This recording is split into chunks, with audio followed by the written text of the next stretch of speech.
নমস্কাৰ চাবিদসকল। ৰাজ্য চৰকাৰৰ অধীনৰ লাখ লাখ চৰকাৰী কৰ্মচাৰী আৰু পেঞ্চনাৰসকলে তেওঁলোকে মুৰগীয়া বানচ এৰিয়াৰ দ্বিতীয় কিস্তিটো কেতিয়া লাভ কৰিলে আৰু তেওঁলোকে নাইবা কেতিয়া লাভ কৰিব সেই সম্বন্ধে শেহতীয়া খবৰ আমি আপোনালোকক দিবলৈ ওলাইছোঁ। চাবিদসকল, আপোনালোকে যোৱা জানুৱাৰী মাহৰ পৰা আপোনালোকে 50% দৰে যি মুৰগীয়া বানচ লাভ কৰিছে আৰু এই মুৰগীয়া বানচৰ আপোনালোকৰ দুটা কিস্তি আপোনালোকে দুটা মাহত লাভ কৰিব।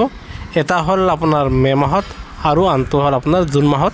ইতিমধ্যে আপোনালোকে প্ৰথম কিস্তিৰ এৰিয়াৰৰ টকাখিনি লাভ কৰিছে, আনহাতে দ্বিতীয় কিস্তিৰ এৰিয়াৰৰ টকাখিনি ইতিমধ্যে বহুতো চৰকাৰী কৰ্মচাৰী আৰু পেঞ্চনাৰসকলে লাভ কৰিছে।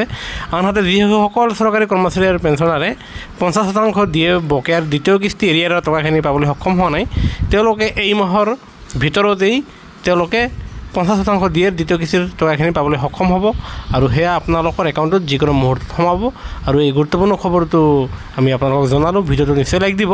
আনহাতে কৰ্মচাৰী আৰু পেঞ্চনাৰৰ প্ৰতিটো শেহতীয়া খবৰ তথ্য সহকাৰে পাবলৈ আমাৰ চেনেলটো লাইক এটা দি ছাবস্ক্ৰাইব কৰিবলৈ নাপাহৰিব। ভিডিঅ'টো চোৱাৰ বাবে ধন্যবাদ। জয় অসম।